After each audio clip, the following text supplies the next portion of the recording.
저번 영상이어서 다음날 아침입니다. 네, 다행히 이 옷은 크로스백에 있어가지고 네, 갈아입을 수 있었습니다. 아무튼 이제 제가 그분께 첫 번째 질문으로 뭘 했냐면 아버지로서 이제 아이들에게 어떤 걸 가장 가르쳐주고 싶냐였습니다.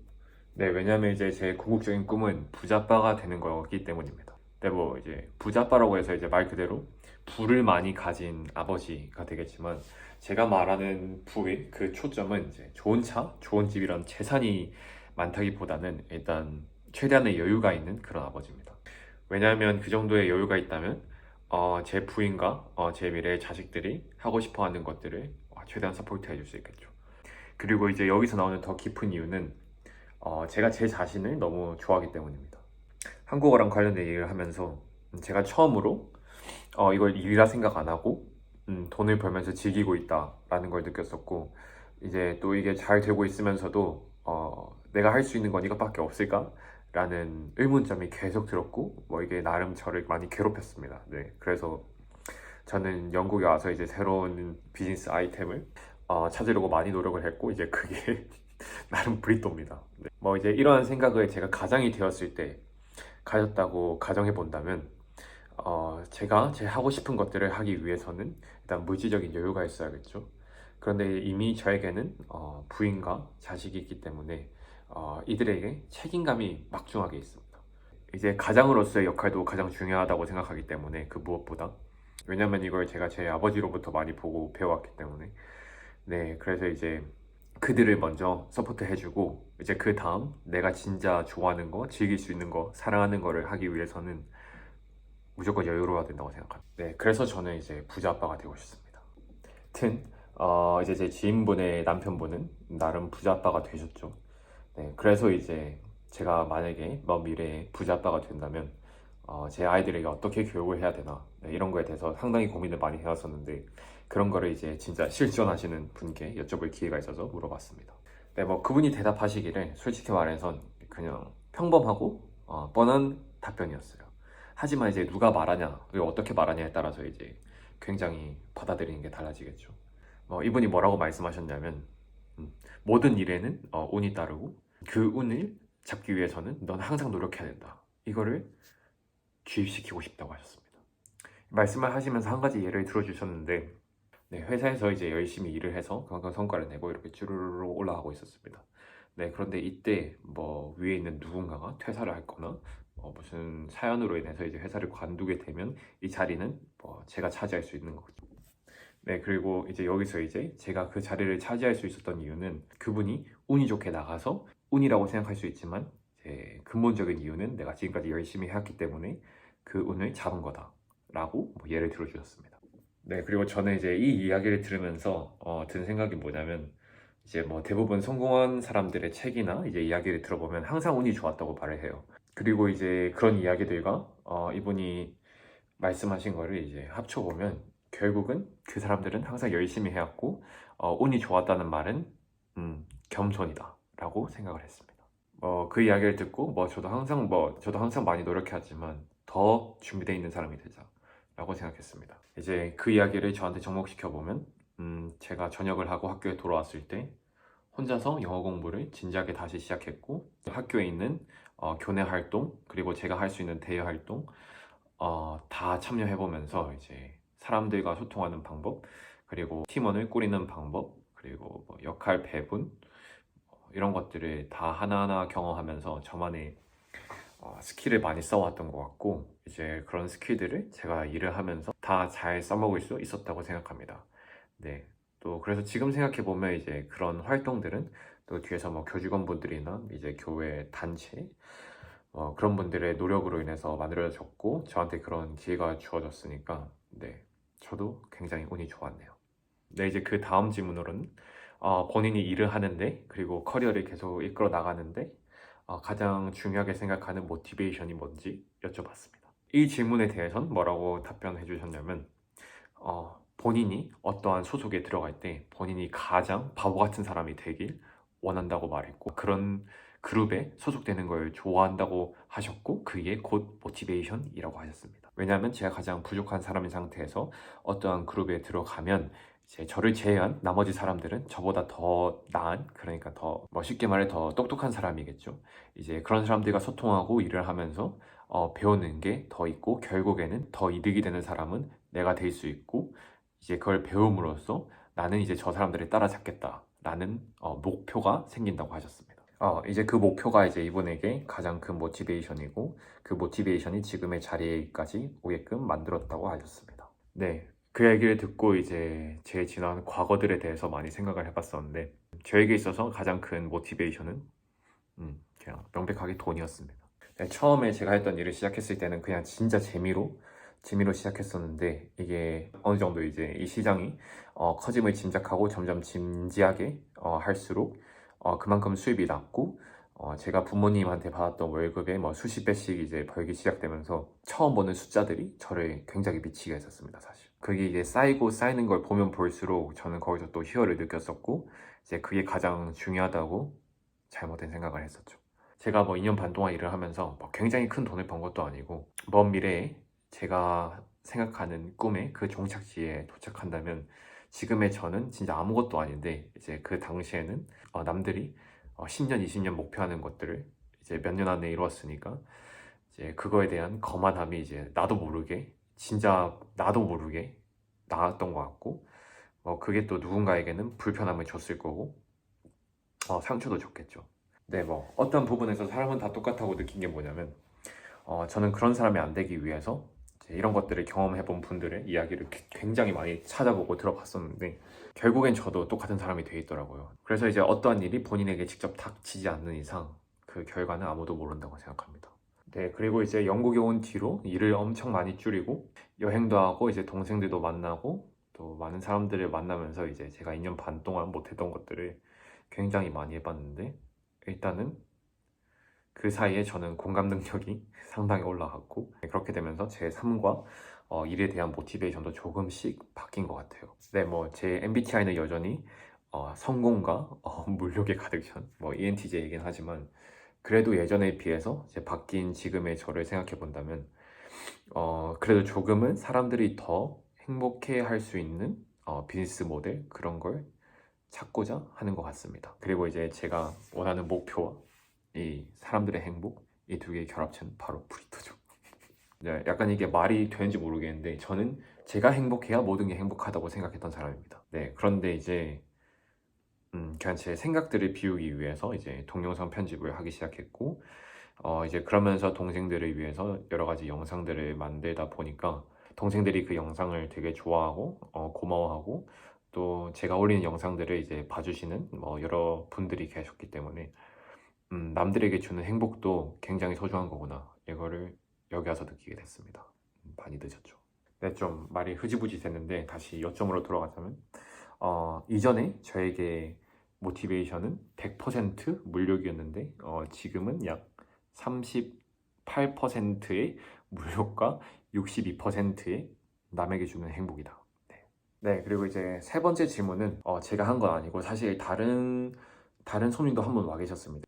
그분은 이제 한국 나이로 29살이고 지금 로마에서 건축학을 공부하고 계신다고 해요.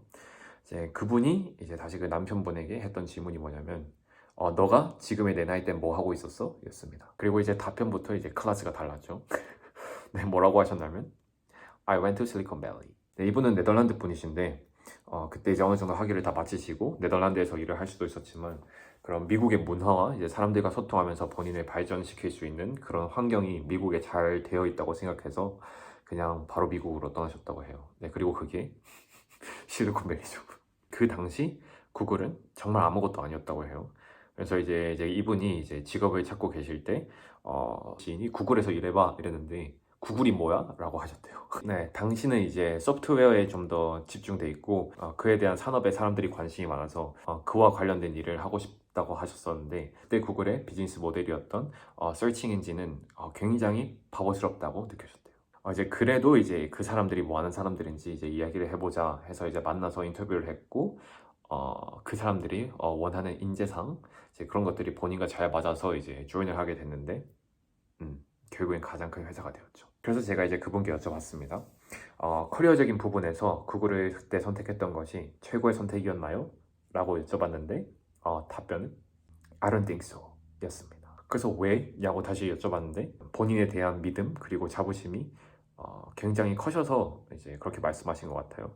그래서 말씀하시기를 그때 굳이 구글에 들어가지 않고 다른 회사에 갔어도 본인은 지금의 위치에 있었을 거다라고 간단하게 답변하셨습니다. 그 말을 듣고 본인이 하는 일에 대한 믿음, 그러니까 이제 내가 얼마나 내가 하는 일에 대해서 확신을 하고 있냐, 그런 확신을 하기 위해서는 내가 얼마나 잘하고 있냐, 즐기고 있냐, 네, 이런 부분에 대해서 따지는 문제라고 생각을 했었는데 뭐 그렇게 되기 위해서는 제 자신이 미칠 수 있는 일이 하나는 있어야 된다고 생각했습니다. 그게 브리또가 될 수 있을까요? 이거 번외로 이제 뭐 따로 해주신 말씀이 지금은 이제 코딩에 관련된 일은 어느 정도 다 스테이블 돼 있고 완벽하기 때문에 본인이 관여하진 않고 본인은 이제 사람들을 뽑는 일에 집중을 하고 있다고 하셨어요.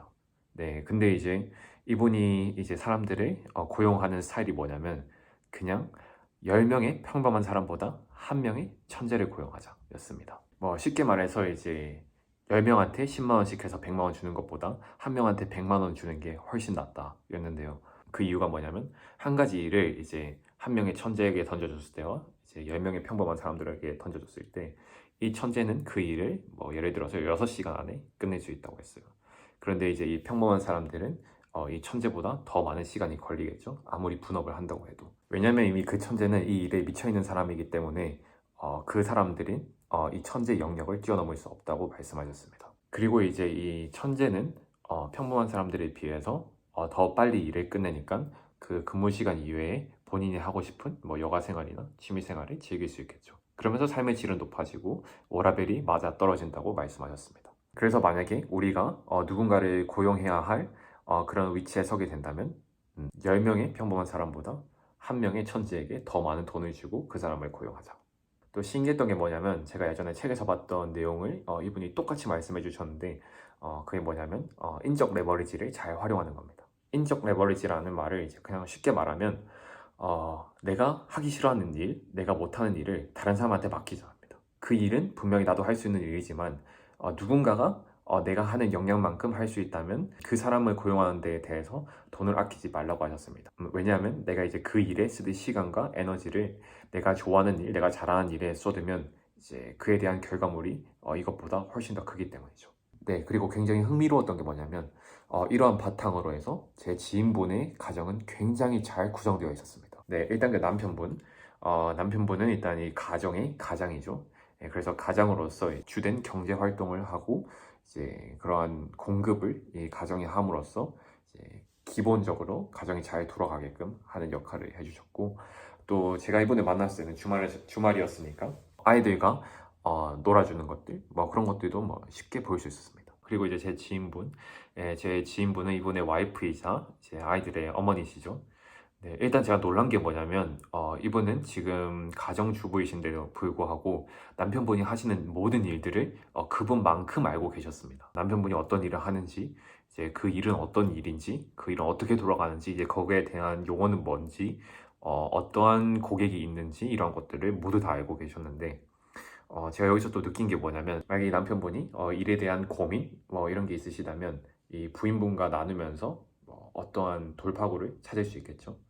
근데 이게 이 남편분의 입장에서는 가장 사랑하는 사람 또 정신적으로 지지하고 있는 사람과 그러한 대화를 했을 때 얻는 그 시너지는 그 어떠한 것보다 크다고 생각했습니다. 네, 그리고 이제 제가 이 부부를 보면서 느낀 게 눈빛은 상당히 중요하다 였습니다. 네, 왜냐하면 이제 제가 이 두 분끼리 대화를 나눌 때 눈빛을 자주 봤었는데 새 아이를 가지고 나서도 그리고 결혼을 하고 많은 시간이 지나고 나서도 그 눈빛에서 난 너를 너무 사랑해 라는 그런 메시지가 계속 왔다 갔다 하는 걸 저조차 느낄 수 있었습니다. 네, 이제 그만큼 서로를 많이 지지하고 사랑한다는 말이겠죠. 저도 좋은 사람이 돼서 그런 사람을 만나면 좋겠네요. 또 이제 어머니로서의 역할도 굉장히 잘하고 있다고 느꼈는데 뭐냐면 일단 첫 번째로 이분 굉장히 공손하고 예의가 바르신 것 같아요. 제가 제 가방을 잃어버려서 유지물센터에 갔을 때도 그 직원분이 약간 좀 답답해하고 화내셨는데도 불구하고 자꾸 고개 숙이면서 막 미안하다 감사하다 이런 말도 굉장히 자주 하셨고 그리고 아이들에게 대화를 하고 교감을 할 때도 굉장히 부드럽고 차분하고 어떠한 말을 하시더라도 사랑한다는 감정을 실어서 말한다는 게 느껴졌었습니다. 여기는 스위스니까 이제 보통 기본적으로 이제 모든 사람들이 2개국어 이상을 하는데 그 막내 아들, 그 꼬마는 영어밖에 못한대요. 그 대신 수학에는 엄청 특출나다고 했습니다. 제가 만약에 스위스에 살고 제 자녀가 다니는 학교에 있는 다른 학교 친구들이 뭐 2개국어, 3개국어를 한다면 저 또한 이제 제 자식이 그렇게 되게끔 많이 서포트를 할 것 같은데 이 남편분과 제 지인분은 오히려 그 꼬마가 좋아하는 수학에 더 몰두하게끔 도와줬어요. 뭐 어떤 일이 있었냐면 그 꼬마가 저한테 내가 널 얼만큼 싫어하는지 아니? 라고 질문을 해서 제가 라고 했더니 마이너스 58,322야 뭐 이렇게 말했어요. 뭐 결론적으로는 좋아한다는 말이겠죠. 근데 이거를 수적으로 재미있게 표현을 했어요. 네, 이제 그리고 그 아들이 저한테 그런 말을 했을 때 지인분도 옆에 계셨는데 이 지인분은 아들한테 나는 뭐 1억 3,582 곱하기 뭐 482만큼 너를 사랑해 라고 말하셨어요. 네, 이렇게 뭐 아이가 좋아하는 것에 대해서 더 즐기게끔 서포트를 하는 것, 네, 이런 것도 보일 수 있었습니다. 그리고 이제 이분들은 아이들은 아버지를 닮아서 그런지 다 너무 똑똑해서 이제 일반적인 학교에는 못 간다고 해요. 이제 그 친구들과의 수준이 너무 달라서. 그래서 이제 제 지인분이 고안을 해낸 게 뭐냐면 학교를 만드는 겁니다. 이러한 문제점들을 정리해서 이제 우리로 치면 시청 같은데 말했더니 그럼 시청에서 그럼 학교를 만들어라 우리가 지원을 해줄게 라고 해서 지금 지원금을 받고 학교를 만들 계획을 하시고 계신다고 해요. 네. 이건 뭐 내가 돈을 얼마나 가지고 있다라는 걸 떠나서 그냥 이런 생각 자체를 하신다는 게 일단 어머니로서 굉장히 대단한 것 같습니다. 그리고 어제 저녁부터 오늘 점심까지 이 가족과 함께 시간을 보내면서 이 가족이 어떻게 생활하는지 한번 봤는데 확실히 좀 다른 게 많았어요. 첫 번째로 최대한 대화를 많이 하려고 한다라는 거였는데요. 이건 뭐 우리나라 가정에서도 뭐 그런 가정은 많겠지만 일단 저희 집은 사실 대화가 많이 없어요. 그리고 이제 식사를 할 때도 항상 TV를 끄고 서로의 말에 집중을 하면서 밥을 먹었었습니다. 그리고 이제 그 주제가 어떤 것이든 그 주제에 대해서 굉장히 뭐 진지하고 재밌게 다들 대화를 이끌어 나가셨어요. 이게 또 어떻게 보면 뭐 진부한 주제, 뭐 이야기가 될 수도 있긴 한데 이분의 딸 중에 한 명이 밥을 먹을 때 이만한 작은 애완 뱀을 목에 두르고 이제 밥을 먹었습니다. 네, 그래서 이제 밥을 먹으면서 우리는 이제 뱀에 대해서 계속 얘기를 했었는데 상당히 흥미로웠어요. 보통 이제 제가 생각하는 한국 가정에서 똑같은 상황이 이루어진다면 그냥 아버지나 어머니께서 그냥 뱀 빨리 이제 케이지에 놔두고 와라 이러고 끝내실 텐데 이 가정은 같이 뱀을 만지면서 이 뱀이 얼마나 클지 그리고 뭐 어떤 먹이를 좋아하는지 그리고 또 비슷한 뱀은 뭐가 있는지 뭐 이런 것들에 대해서 뭐 얘기를 하고 또 모르는 부분이 있으면 검색해서 같이 정보도 찾고 뭐 이렇게 하더라고요. 네, 이런 부분이 저한테 되게 흥미롭게 다가왔고 그리고 이제 이 가정이 제 궁극적인 꿈인 부자빠가 돼야 된다는 것에 더 큰 뿌리를 심어줬는데 이제 그게 뭐냐면 아까 그 뱀, 그거에 대해서 다시 예시를 들어보자면 나중에 제 자식이 뱀을 키우고 싶다 했을 때 제가 아무런 경험이 없으면 뱀을 키우는 거에 대한 선입견이나 약간 좀 부정적인 시선이 먼저 다가올 것 같았어요. 이제 그리고 그거에 대한 비용도 충분히 나가기 때문에 차라리 내가 그 돈으로 뭐 너를 피아노 학원에 보낸다든지 태권도에 보낸다든지 약간 이런 식으로 생각하지 않을까 싶었지만 제가 만약에 경제적인 여유가 있고 제 자식이 뱀을 한번 키워보고 싶다고 하면 아무런 문제 없이 그냥 뱀을 입양해서 줄 것 같았어요. 이제 뭐 그런 것들로 인해서 이제 뱀이 반려동물로서 어떤 것인지 저도 경험할 수 있고 제 자식은 어린 나이에 그런 걸 경험함으로써 나중에 더 큰 생각을 할 수 있겠죠. 아무튼 이제 이 영상을 마무리하겠습니다. 네. 비록 저는 가방을 잃어버렸지만 가방을 잃어버림으로 인해서 조금 특별한 한 가정에 방문하게 되었고 이제 그 가정을 하루 동안 지켜보면서 절대 한국에선 배울 수 없는 것들을 보고 배우게 됐네요. 네, 그리고 제가 오늘 이 보고 배운 것들이 미래에 제 가정에게 정말 큰 도움이 되리라 확신했습니다. 네, 그런 확신이 다 좋은 일로 됐으면 좋겠네요. 네, 나쁜 일이 있으면 좋은 일도 있다. 완벽히 맞는 말입니다.